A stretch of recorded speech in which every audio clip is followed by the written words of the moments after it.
We are already experiencing the consequences of climate change. Extreme weather, rising sea levels, decreasing Arctic ice. The changes we are seeing on our planet are already the result of a temperature rise of just 1 degree Celsius warming above pre-industrial levels. And every extra bit of warming matters.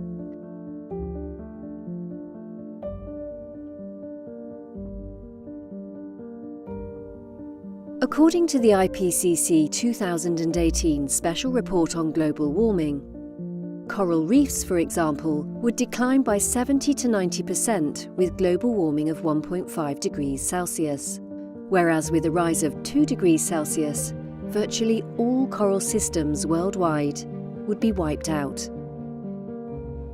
The same report found that in order to limit global warming to 1.5 degrees Celsius, global net human-caused emissions of carbon dioxide will need to fall approximately 45% from 2010 levels by 2030, which means we have less than 12 years to make a real difference.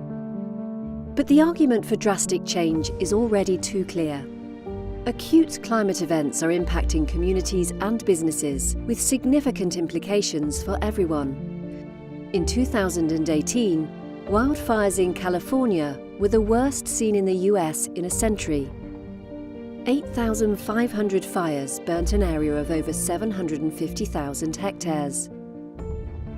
But fire events like these not only present a threat to lives and properties, they also pose a threat to business. The largest investor-owned utility company in the state of California has filed for bankruptcy protection, and 2 other major investor-owned utilities in Southern California have had their credit ratings downgraded. Financial experts have indicated that these utilities are likely one major fire away from bankruptcy.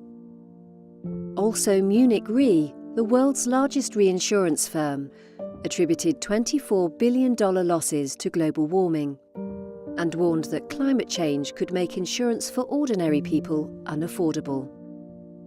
In the same year as the California wildfires, Europe was hit by a polar vortex, bringing freezing temperatures and snow to the continent. The effects of the so-called beast from the east were estimated to have cost the UK economy alone £1 billion per day.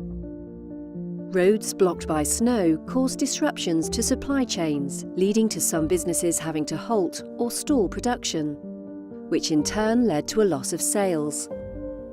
Even the water supply was disrupted. According to Ofwat, up to 200,000 customers lost supply for 4 hours during the weather event, and some customers had no water for more than a week.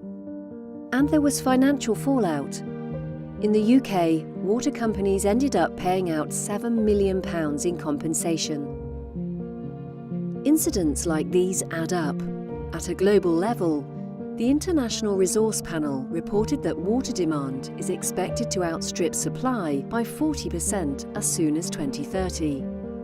And according to the United Nations, 5 billion people could have poor access to fresh water by 2050. For people and business, water shortages will become a significant challenge. But climate change doesn't just affect large companies in certain sectors.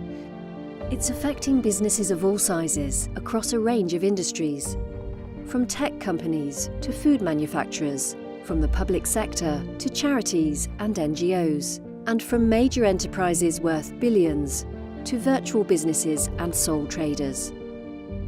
Can we just keep going on as we have been, or is it time to adapt?